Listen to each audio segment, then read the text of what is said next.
Orochimaru's hideout. Orochimaru planted his fist against the wall, smashing it to pieces.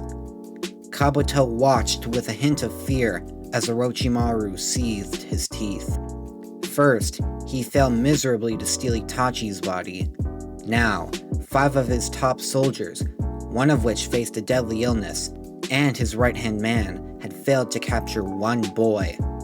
All because of a pesky blonde brat, his Hyuga girlfriend, and a group of genin with one chunin, and a little help from the village he tried to control. "And you said Sasuke still has the curse mark on him?" Orochimaru commanded. "Yes, Lord Orochimaru," Kabuto said. "The Uzumaki was unable to remove it, and likely never will be able to.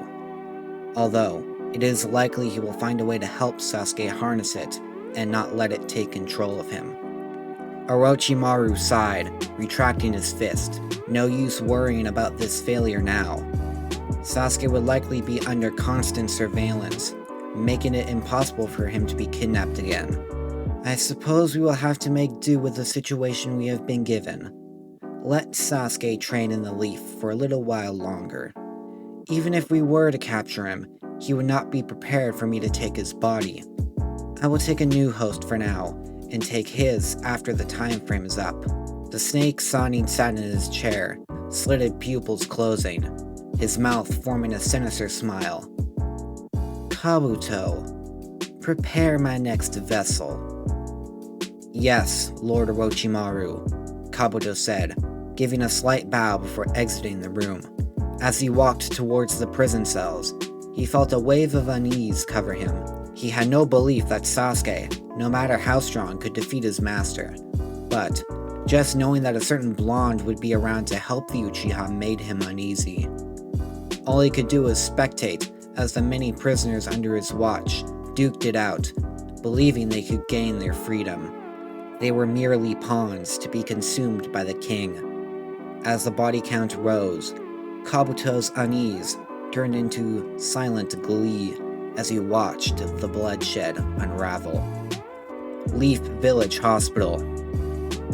Tsunade watched as the medics finished the repairs on Neji's shoulder, ready to jump in if something went wrong. In the other room, Hinata was performing medical duties on the others in the Sasuke recovery team. Shikamaru, Kiba, and Sakura all had minor injuries, with Lee having nothing but a few cuts. The Sand Shinobi were unscathed, as they had arrived after the enemy had been defeated. Naruto had already given his report. He and Jiraiya, who had returned recently from a mission, had gone straight to work preparing a seal for Sasuke's curse mark. Other than the need for a seal on Sasuke and Neji's injury, the mission had gone off well, especially considering who they had been facing, and that most of them were still gaining rank. Tsunade had every intention of congratulating them once they had recovered. The medics finally finished their procedure, Neji's shoulder completely healed. Tsunade nodded, turning to exit the room. "Once he wakes up, tell him to take the next few days off to help the healing process." "Yes, Lady Tsunade." Tsunade exited, walking down the hall, passing the Sand siblings as she went by. "Lady Hokage." Tsunade stopped, turning to Gaara's raspy voice. "Although the task given to us is complete, there are some important matters I wish to speak to you about regarding the hidden sand. Also, I wish to speak with Naruto, if possible." Tsunade nodded. "I can meet with you tomorrow, once things have died down a bit. As for Naruto, you might have to wait until he's finished helping the Uchiha." Gaara nodded, motioning for his siblings to follow him as they left the hospital. Tsunade continued until she reached the room where the others were gathered. She walked in just in time to see Hinata finish healing Shikamaru's wounds. Hinata stood, allowing the Sani to examine her handiwork. "Well done, Hinata, and well done to all of you. You performed your duties well, befitting members of the Leaf." "With all due respect, Lord Hokage," Shikamaru started. "I, as the leader assigned by Naruto to lead the others, allowed Neji to be injured. That is inexcusable." Tsunade tapped her foot on the ground, making it vibrate. Everyone froze. Look, Shikamaru. All of you are inexperienced ninja, little more than fresh genin, who just took on some of Orochimaru's strongest men. All you have to show for this possibly S-rank mission was one major injury. Most kids your age would have died on that mission. I don't want my shinobi berating themselves after the hard work you have all put into your duties. Hinata watched in amusement as the others cast down their gaze in embarrassment, knowing she was correct. She had expected Tsunade to get more worked up, though it seemed being around Naruto had changed her more than she realized. Speaking of, how is Neji? Will he be alright? Rock Lee asked, worry in his voice. Tsunade nodded. He just needs to take it easy for the next few days. Now, as you know, Sasuke has been saved from Orochimaru. Naruto and Lord Jiraiya are working on a way to help him as we speak. Later today, I want to speak with each of you about your encounter with the curse mark, so that we may help Sasuke. I will have someone retrieve you when you are needed. Until then, go to your homes and rest. You've earned it. Yes, Lady Hokage, everyone said in unison. Tsunade exited the room, heading back to her eternal paperwork, muttering curses all the while. You heard her, Shikamaru said. Let's get out of here. Hospitals are depressing. You just want to have a nap, Kiba chuckled as the Nara tried to hold in a yawn. Like you won't do the same, Kiba, Sakura snorted. The moment you get home, you're going to plop right into your bed. Kiba rolled his eyes, petting Akamaru's still ruffled fur. What are the rest of you going to do? I must go check on my teammates. After that, I am sure Gai Sensei will want to start training as soon as he returns. Lee waved his hand in farewell to the group, running off in the direction of Lee's hospital room. Does that guy have anything on his mind other than training? Kiba asked, jokingly. Absolutely not, Shikamaru grumbled. Makes my head spin just thinking about training day and night constantly. You should try it sometime, Shikamaru, Hinata chuckled. Maybe then you can start earning back all the hours you slept during the classes at the academy. Hey, do I need to remind you that both you and Naruto also slept during most of the classes? The Nara replied. Kiba and Sakura turned to the Hyuga in surprise. You found us out, I see, she smiled. I will admit, we did tend to fake being awake, but we knew all the stuff Iruka was teaching anyways. Unlike you, Shikamaru. You may be a brilliant strategist like your clan, but you know next to nothing on book knowledge. Waste of energy, Shikamaru replied, not wanting to continue the conversation in order to save said energy. Kiba spoke. Well, I don't know about you guys, but I'm gonna get some rest before finding Kakashi-sensei. Same here, Sakura said, her eyes still downcast. Her thoughts were more so on Sasuke, hoping that he was alright. She excused herself from the group, Kiba and Akamaru following behind. The teammates said they would meet after the report to the 5th Hokage and find Kakashi together. Shikamaru left for his own home, with Hinata remaining at the hospital, intending to help with the medics to further her training. As she walked down the white hallways, her mind slipped to different thoughts. She had faith in her boyfriend's ability to help Sasuke, and she had a feeling the other members of Team 7 were going to increase their training efforts due to their friend's kidnapping. As she passed one of the doors, she felt the presence of 2 of her relatives coming from the room. She also felt a third, smaller presence that didn't have a chakra signature. She quickly deduced it was Lee visiting Neji in his room. What she could not figure out was who the other Hyuga member was. She decided to find out. Besides, she should visit her cousin, as she made a promise to him to abolish the ways of the main and branch families. Now that I think about it, I can probably guess who might be here, Hinata mused. Hinata paused before tapping on the door. A few seconds later, the door opened.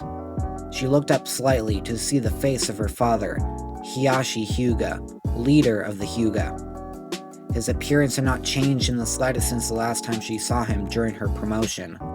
The two looked into each other's white, pupilless eyes. Their staring contest was interrupted when Lee jumped between them. "Are you here to see Neji too, Hinata?" Hinata pushed her father out of her mind, adopting a smile. "Yes, I have." She and Lee walked past the clan head, a grunt of annoyance barely escaping his lips. Neji sat up in his bed, one hand covering his healed shoulder, his eyes clouded with thoughts. He turned at the sound of Hinata, looking up at his banished cousin. Unease welled up inside of him. He hadn't spoken with Hinata directly since their fight during the tuning exams. Since then, the main branch had started ordering stricter regulations, afraid him and the others would start trying to regain their status as equals. "How are you feeling?" his cousin asked.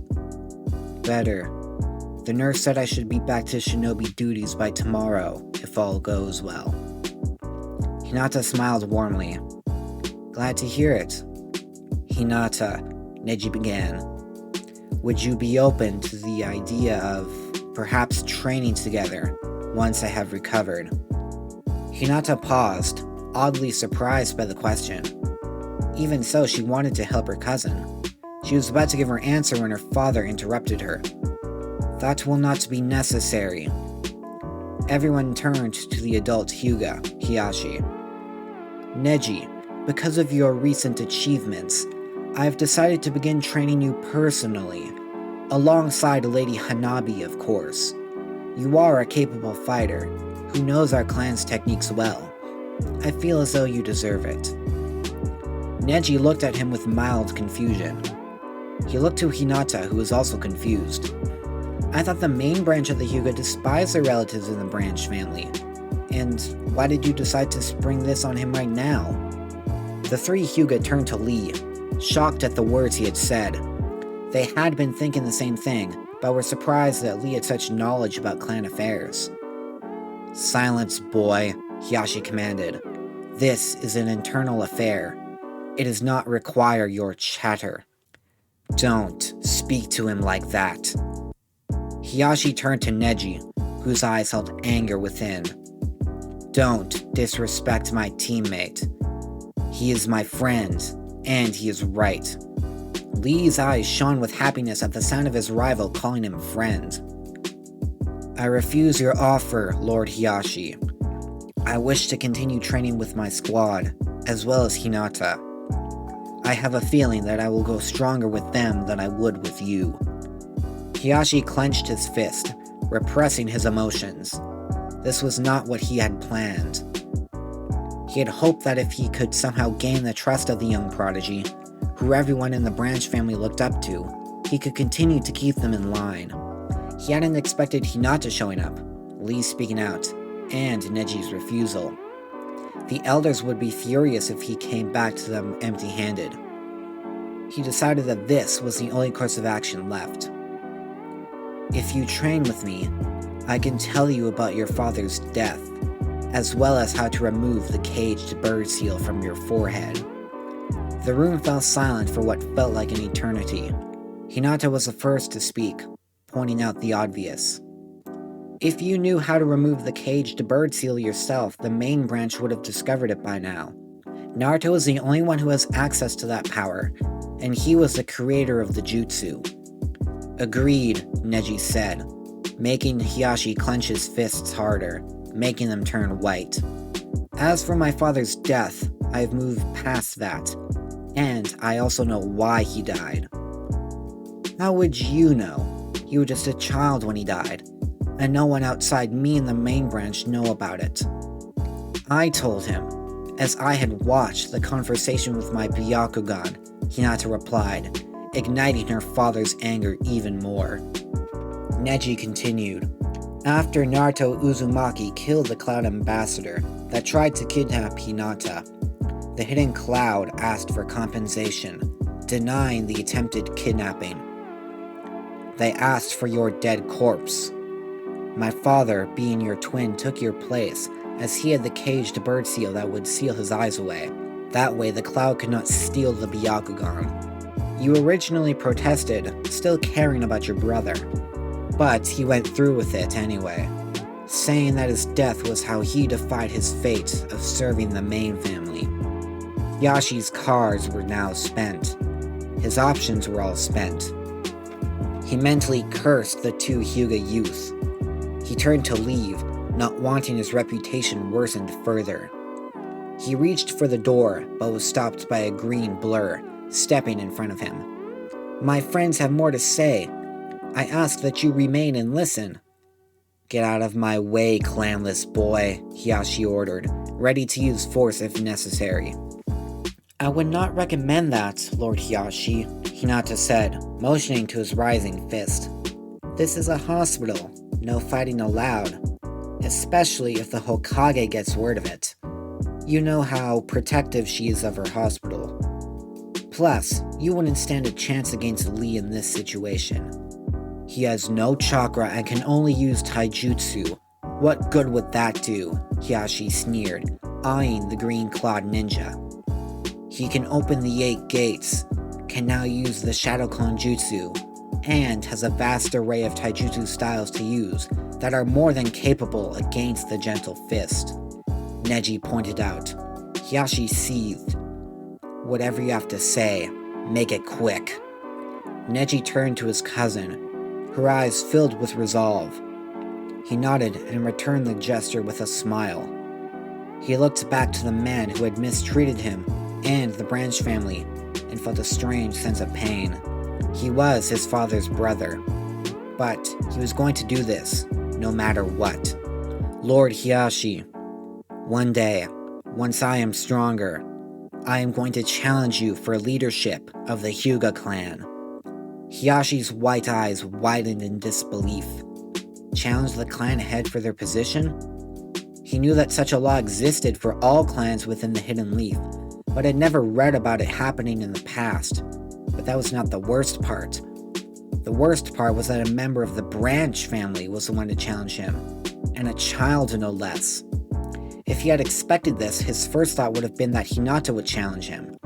He felt his entire body tense, and for some unknown reason, he actually felt fearful of the strength and power Neji could potentially gain. His mind raced. How would he explain this to the clan elders? How could he prevent the challenge from occurring? Could he even do such a thing to a rule created the same time as the village? "The reason should be obvious," Neji continued, rising to his feet with the help of Lee. "Why I am challenging you is because Hinata cannot, as she is banished. Also, because I am the strongest of the Branch House." Hiyashi's anger had peaked, trying to force a cold expression onto his face, despite the ki he was leaking. "If a banished member cannot challenge me, then what is stopping me from banishing you here and now?" "Pride," Hinata smirked. "Besides, if you do banish him, another will take his place. I and Naruto have personally spoken with each of the Branch family members, and they all back up Neji on this. Because of Naruto's ability to remove the caged bird seal, they have all sworn to join and help Neji. The only way for you to get out of this situation is to fight Neji. You cannot simply banish the entire Branch House, as I would just hand them over to us so we can remove the seal on our leisure. Worst case scenario, you have to fight every one of the Branch family members until you are defeated." Hiyashi's mind was ablaze. No way out, no way around. He had been cornered, and now all he could do was wait until Neji deemed himself strong enough to fight him. His emotion slowly died down, his face adopting an ice-cold gaze. If looks could kill, no one in the room would be standing. A faint, almost sadistic laugh escaped his mouth. "Very well, Neji Hyuga. I accept your challenge. Once you are ready to face me, I will be prepared. Until that day comes, not a word of this will be uttered outside this room. We shall go about our lives as normal, and then I will crush you to pieces." Hiyashi dashed out of the room in a speed walk. The two Hyuga and Lee stared at the open door, uneasy. "How youthful of you, Neji!" Lee proclaimed ecstatically, throwing his arm around his friend. "To pour your entire soul into helping your family out of tyranny. Oh, it is so beautiful to witness." Neji's expression remained blank for two reasons. One because Lee was hugging him, the other because his journey had just begun. I guess I will have to start pulling all-nighters with Lee and Guy Sensei. Hokage office, 3 hours later. Sakura and Kiba had just finished their report to Tsunade. Tsunade reread the reports, double-checking them before stashing them away for later. This was helpful, you two. Thank you. You are free to go. I just updated Kakashi on the situation an hour ago. He should be back from his mission soon. Thank you, Lady Hokage, Sakura said. Kiba glanced at his pink-haired teammate, uncertainty written on her face. At the same time, determination welled inside her. He turned to leave, Akamaru following. I'll wait outside for you, Sakura, he said, closing the door behind him. Tsunade tilted her head in confusion. Is there something you wish to talk about, Sakura? The Genin nodded. I know this is out of nowhere, and I know that you already have a student, but... Sakura bowed her head. I wish to become your apprentice and learn medical ninjutsu. Tsunade blinked, no sense of surprise on her face. Hinata had mentioned that Sakura had grown an interest in the medical field. She had no problem taking on another student, but she needed to know if Sakura was ready for what was to come. My training is no walk in the park. You will be working non-stop every day, mastering the craft of medical ninjutsu. But not just that. If you become my student, you will also be subject to my form of combat. Are you ready for that? Sakura raised her head, Tsunade's gaze staring directly into her bright green eyes that seemed to flare with resolve. I am certain, Lady Tsunade. I wish to become stronger for the people of this village, and the ones I care about. I am willing to do whatever it takes. Tsunade grinned. Then consider yourself my second apprentice. Hinata will have all the stuff you need to catch up on. The three of us will be resuming our training in a week's time. Be prepared. Yes, Lady Tsunade. Several minutes later, Kiba turned to see Sakura walk out of the Hokage Tower with a pep in her step. Her eyes shone with a light that made Kiba roll his eyes. I assume the Hokage said yes? Sakura replied with a nod of her head. Now that that is taken care of, let's go wait for Kakashi to get back before we see if Sasuke is back to normal. Sakura nodded in reply. Streets of the Hidden Leaf Village. Shikamaru watched as his best friend Choji downed another plate of meat. His friend was, as always, a black hole for food. Ino and Asuma were also digging in. He was off in his own mind, thinking on what his next course of action was. He already decided to remain on Team 10, but was uncertain on where their squad was heading. Something on your mind, Shikamaru? Asuma asked, lighting his cigarette. Yeah, there is. It's about our future. Ino chuckled. Don't tell me you actually plan on thinking that far ahead. I know you have your clan's power of super strategy, but trying to see the future is a little much. That's not what I mean, Ino. I mean our strength as shinobi. Our team is the weakest out of us who graduated together. Teammates have all been promoted. Team 7 is taking massive strides. Even Sasuke will start to change once he wakes up. As for us, we simply don't compare to them. Well, maybe if you trained more, we might get closer to their level, Choji said in between bites. The two of us have started to pick up on our training. I know you aren't the kind of guy to do that stuff, but you could make an effort to work a little harder. Asuma smiled. Choji is right. Once you hit Chunin, you stopped coming to train with us for the past few weeks. I know you didn't like the promotion, but it could help you if you really want to grow stronger. Shikamaru fell deeper into his chair. I know, it's just a pain, he sighed. But if I don't start showing up to training, my mother will get word, and I have no wish to deal with her. Ino wrapped her arm around the Nara's shoulder. Don't worry, Shikamaru. If you put even half the effort you use for strategy into training, you'll go a long way. Shikamaru rolled his eyes, a faint smile appearing on his tired face. Thank you guys. I mean it. Asuma proudly looked at his squad. They had all grown since the Chunin exams, and like always, it seems Naruto and Hinata had an influence on them greater than almost anyone. They would all go stronger than their teachers. It was just a matter of time. Who wants another round of food? He asked, receiving a loud yes from Choji. He was about to empty his pockets once again tonight. Unknown location within the hidden leaf. Jiraiya handed Naruto the sealing ink. He nodded in thanks, beginning to draw the seal along the stone floor. The two had moved into one of the hidden bunkers within the Hokage monument, in case Sasuke started going berserk. The seal they were using was a modified version of the curse sealing technique, which required the bearer's willpower to prevent the curse mark from activating.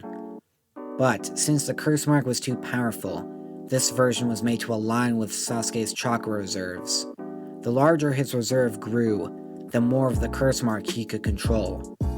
At a certain point, he could control the full power of the curse mark without worrying about it taking over him. Are you ready, Naruto? Jiraiya asked his student. The blonde nodded, biting his finger, drawing blood. The seal was to be written with blood, to act as a suppressor. He had to repeat the process a few times due to his regenerative abilities. Once he was finished, he motioned for Jiraiya to open the stasis scroll. Jiraiya sent chakra through the seal, Sasuke appearing before him, his body still under the effects of the curse mark. His hand-like wings shot open, his eyes filled with malice. Keep him still, pervy stage, Naruto called out over Sasuke's wild screeches. Jiraiya grabbed both of Sasuke's wings, pinning them to the ground with ease. He used ninja wire to prevent his limbs from moving, as Naruto wrote the last of the seal around the Tomo pattern on Sasuke's neck. Naruto finished the seal, jumping back to perform the hand signs. Hare, snake, horse, ram, bird, tiger, hare, snake, horse, ram, bird, tiger, hare, snake, horse, ram, bird, dog, rat. The blood crawled up Sasuke's body, converging around the curse mark. The seal and curse mark glowed, Sasuke's cries growing louder by the second. After what felt like an eternity, his cries died down. His body reverted to its normal state, his hair and skin donning their proper pigmentation. His eyes became coal-black orbs before he fell to the ground. Jiraiya released him, stepping back for Naruto to help him up. Naruto took Sasuke's arm and placed it over his shoulder, forcing the Uchiha to stand. As he slowly came around, Jiraiya examined the curse mark.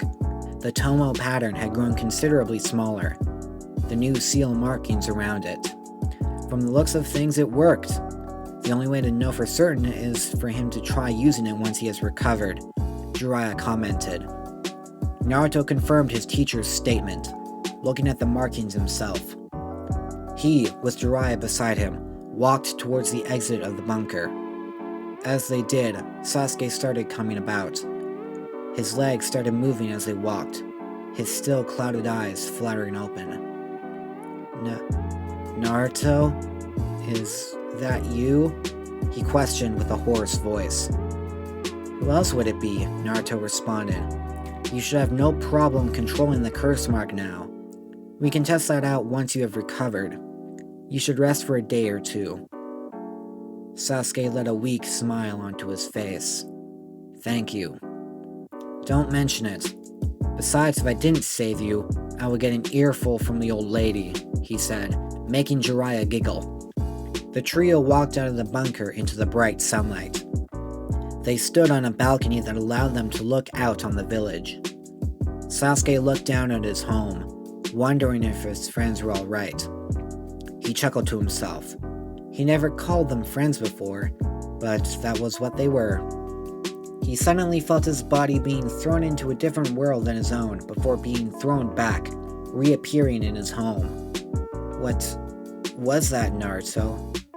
Is that how you are so fast? Naruto helps Sasuke to lay down on his bed. Yes, don't bother trying to figure out what it is. If I deem it necessary to tell you about it, I will. For now, think of it as a clan-exclusive technique. But you have no clan, Sasuke said in confusion. My last name, Uzumaki, was my mother's clan. She was the last of her kind until she died during the Ninetales attack. They were seal experts like myself, but that's not how I learned it. My father was the one who popularized it, and the reason I learned it. If you want to know more, I suggest you do some research. Unlike everyone else in the village, I have a feeling you will not be as blind to the knowledge. What does that mean? You'll find out, Naruto replied with a foxy grin. I'll leave a clone here in case your new power starts acting up. I will alert Team 7 that you are alive and well. Sasuke nodded in thanks, feeling his mind start to shut down, deprived of sleep. His eyes closed and his breathing grew low, falling into a deep slumber. Naruto produced the clone who went to stand guard. Let's go, pervy sage. Our job is done. Yeah, just stop calling me that, kid, Jiraiya muttered, placing his hand on Naruto, the two vanishing in a yellow flash. If you like what you just heard, consider hitting the subscribe button and bell icon to get notified about new videos. If there's a part you've missed, then check out the entire playlist on screen. If you like this story, please share it with your fellow anime lovers. Any support helps a lot. That's all for now. This is Ninja Kai, disappearing in a golden flash.